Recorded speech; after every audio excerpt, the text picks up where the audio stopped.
vedare tinokuchingamidzai zvekare kune chimwe chirongwa pano paZim Facebook Secrets and Confessions. Tadzoka zvekare nemamwe mamessages. Rekedzai tibva tapinda mumamessages edu atadzoka takakubatirai. Message yedu yekutanga yakamira sekudai: hanzi makadi zvenyu mukoma, ndinokumbirawo kuti munge muchizondipostera nyaya yangu, uye kana mandiposterawo nyaya yangu please ndapota zamaiwo kuti munge muchivigawo chiso changu. So ini mukoma, zvakaitika kwandiri ndezvekudai: ndakaroorwawo apo pandainge ndichiri form 3. I was still very young. Ndakatongomitiswawo nemukomana uyo wandainge ndichidzidza naye in the same class. Ndokubva ndatotizira, but pose apa manje amai vake vainge vachindifarira because vainge zvitozivikanwa muvillage medu kuti tainge tichidanana. So mukoma pandakangotizira kudai ndo pandakabva ndaona kuti vamwene vangu vainge vava kutanga kundivenga, uye vainge vava kungocreata tumwe tunyaya vachiitira kuti mwana wavo ange achizondirova. Ndakatanga kurohwa mukoma, nhumbu yangu payainge ichiri diki. Ndaiti kana ndikangorutsa kudai murume obva atotanga kutondirova. So panguva yacho iyoyo mukoma, ndingangoti chakaita kuti vange vachindivenga, it was because one night vakabva vandidana. Ndokubva tazogara mukitchen tiri toga, vakabva vazoti, naiwe muroora, unoreva here kuti kuya kwawakaita kuno hauna kana chibhasiketi chawakambopiwa? Haunawo kana chibhasiketi chawakambopiwa kunyangwe navatete vako, kunyangwe naamai vako? Saka ndainge ndisingazivi kuti kana munhu akakuti chibhasiketi anenge achireva kuti iwewe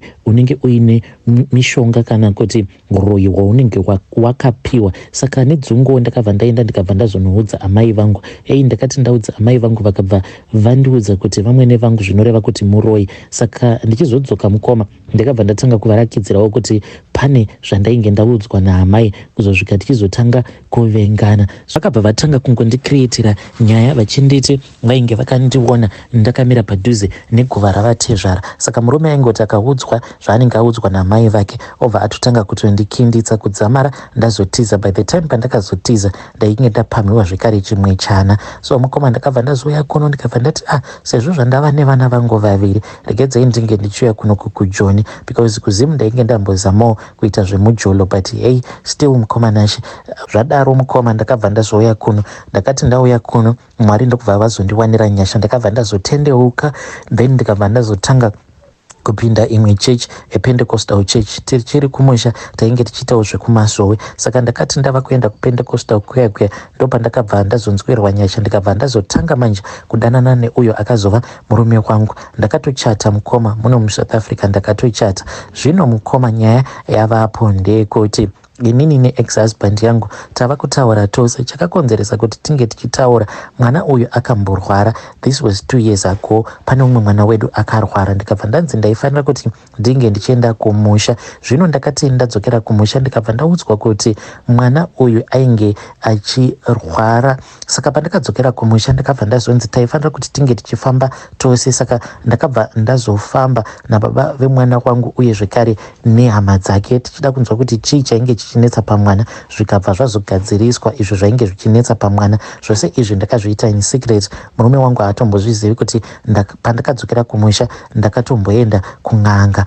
Zvino ndo patakabva tazotanga kuita communication. Hatina hedu zvakashata zvatakamboita inini neex-husband, but mukoma nashe handizivi kana ndiine mishonga iyo yandakashandisirwa, because by the time pandakauya kunoko ndakabva ndazotomutsvaka ndiri inini paFacebook, ndokubva ndatomutanga, ndokubva tachizotanga manje kutaura kuWhatsApp. Ende zvandinoita mukoma ndezvekuti mafone numbers ake ndava kutomaziva nemusoro. Ndinoti paya pandinenge ndiri kubasa ndinobva ndamaseva, then tinobva tatanga kutaura. Most of the times hatitauri nemamessages, tinoita zvekutaura nemacalls. Then kana tapedza kutaura tinobva inini side rangu ndinobva ndazodelita macalls, even though on his side anoti iye anodelita ake macalls. Saka pose apa tainge tichingotaura ndichingomubvunza kuti vana vari sei, because iye ndiye anogara nevana, but akazoroora zvekare umwe mukadzi. Zvino iye ava kuti kwandiri anofunga nezvangu at all the times, because uyo wacho waakazotora akabva azomuwana kuti ainge asina kukwana. Saka iye anoti sezvo uri iwewe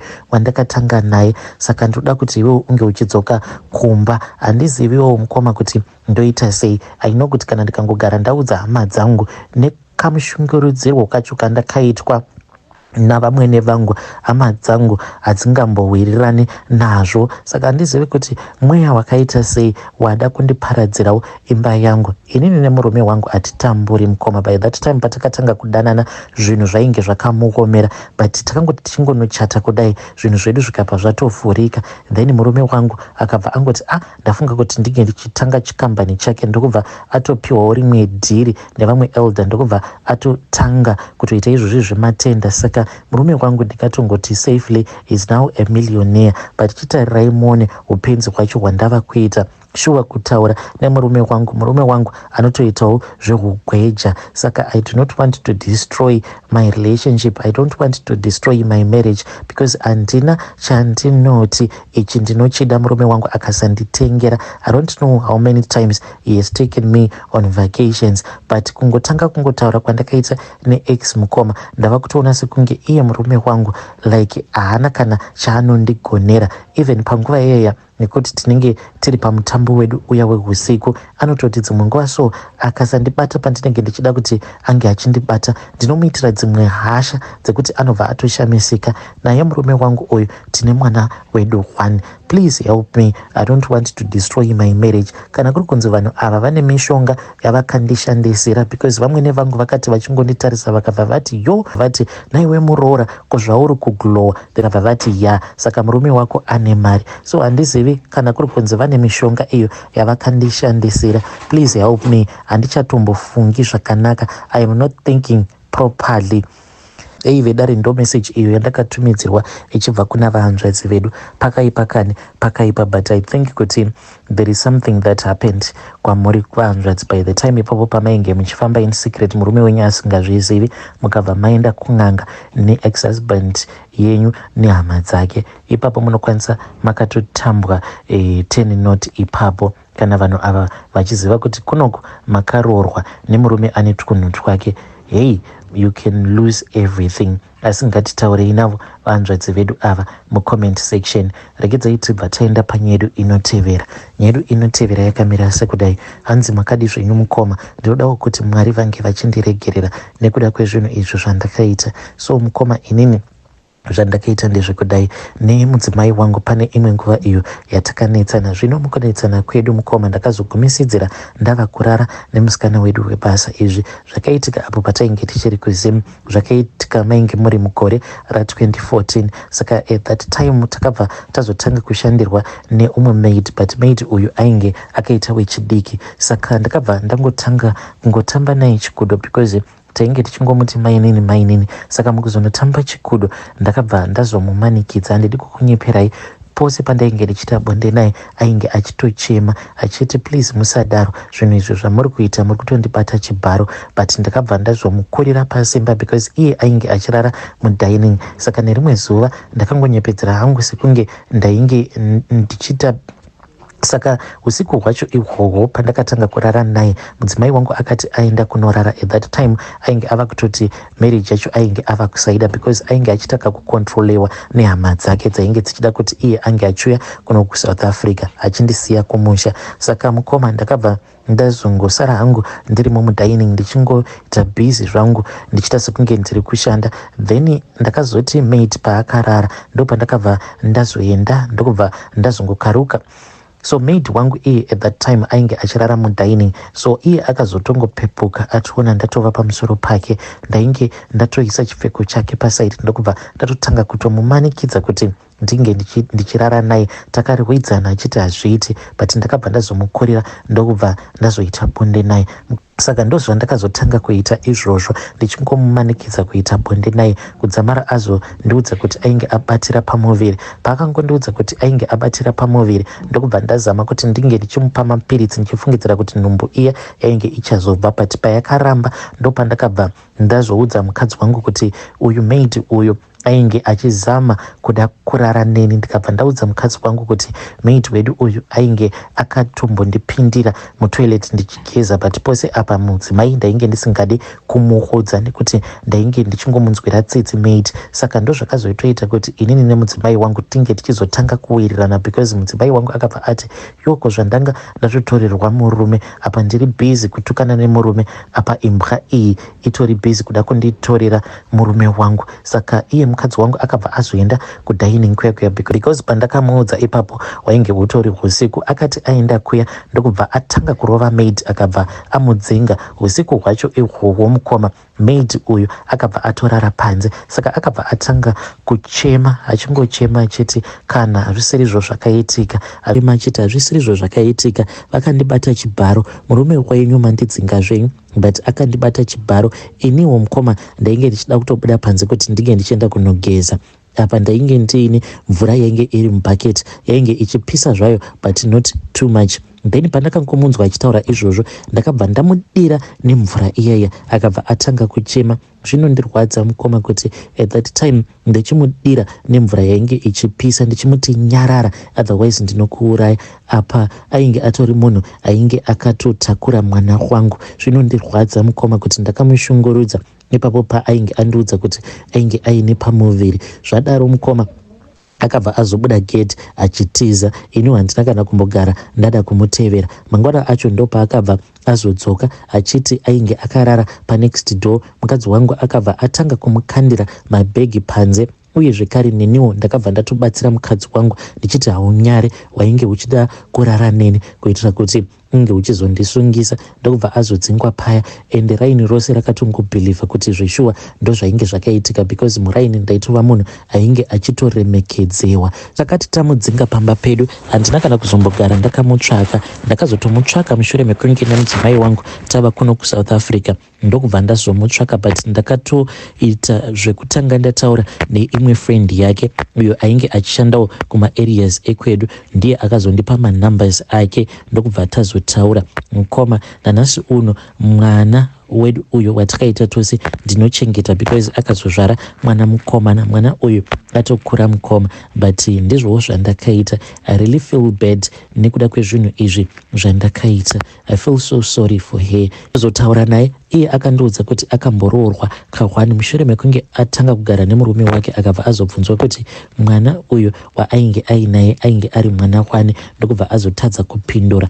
Murume uyoyo akabva ati, so how can I trust you kana usingade kundiudza kuti munhu akakupa mwana ndiani? Zvimukuda nemunhu iyeye muchiri kudanana ndokutoparara kwakaita marriage yake. Mukoma, I will never be able to forgive myself. Zvose hangu ndinomuitira, but I can't forgive myself. Iye akandiudza kuti she forgave me a very long time ago. All that she is grateful for is me taking care of our son. Vedare ndo message iyo yandakatumidzirwa ichibva kuna mukoma vedu. Hanzi akati iye ari kuda kuti tinge tichichinjisa mwana uyu birth certificate, but inini handidi nekuti ndinotya kuti secret iyi inobva yazobuda pachena, because kana pava nebirth certificate zvinenge zvozonetsa. Ngatitaurei navo mukoma vedu ava mucomment section. Apa hanzi mwana uyu akatumidzwa zita rangu. Yo, regedzai tibva tienda panyedu inotevera. Nyedu inotevera yakamira sekudai. Hanzi makadi zvenyu mukoma, ndinokumbirawo kuti munge muchindiposterawo nyaya yangu makavikawo chitupa changu. Ininiwo ndakajoiniswa zveurombwa neumwe mukadzi uyo wandinopota ndichiruka musoro wake.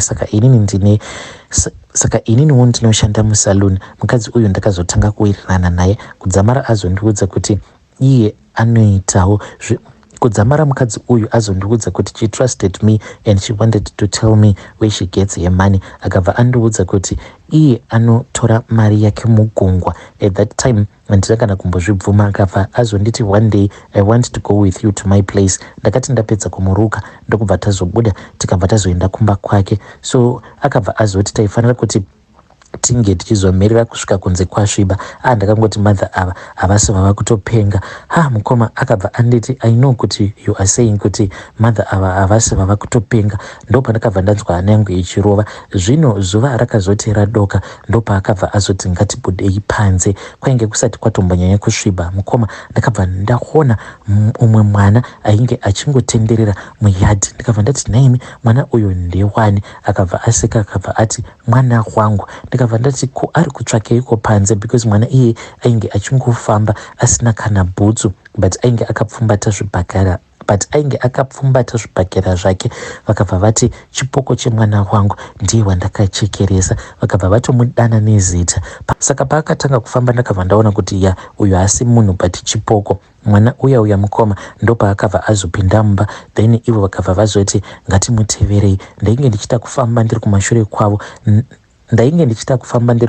kwavo. Mwana uya akabva azoenda mubedroom mavo. Tichinopinda mubedroom ndikabva ndatoona kutoti painge patori necoffin rainge ririmo mubedroom mavo pamusoro pemubhedha wavo. Then mwana uya akabva atonokwira.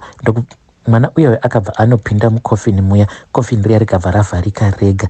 Ndakafenda mukoma, ndakakolapsa nekuda kwezvinhu zvandainge ndaona. Pandakazomuka ndo pandakabva ndatoona kutoti vainge vakatogara zvavo pasaiti neni, but painge paine umwe mukadzi uyo ainge arimo, ainge akapfeka zvichena.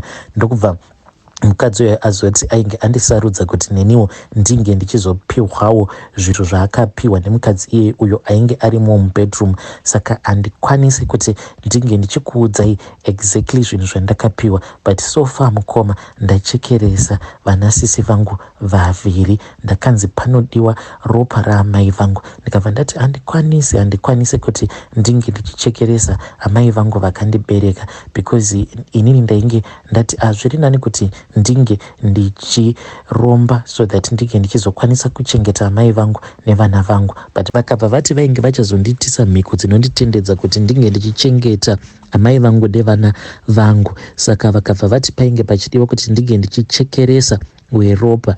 Ndokubva vati sezvo ndainge ndaramba kuchekeresa amai vangu, ndaifanira kuti ndinge ndichichekeresa veropa vaviri. Ndokuchekeresawo kwandakaita vanasisi vangu. Ndakachekeresa 2 of my sisters mukoma. Vedare ndo message iyo yandakatumidzirwa ichibva kuna vahanzvadzi vedu. Hanzi handikwanisi kukuudzai zvimwe zvezvinhu zvacho zvandakapiwa. Pakaipa kani, ngatitaurei navo mucomment section.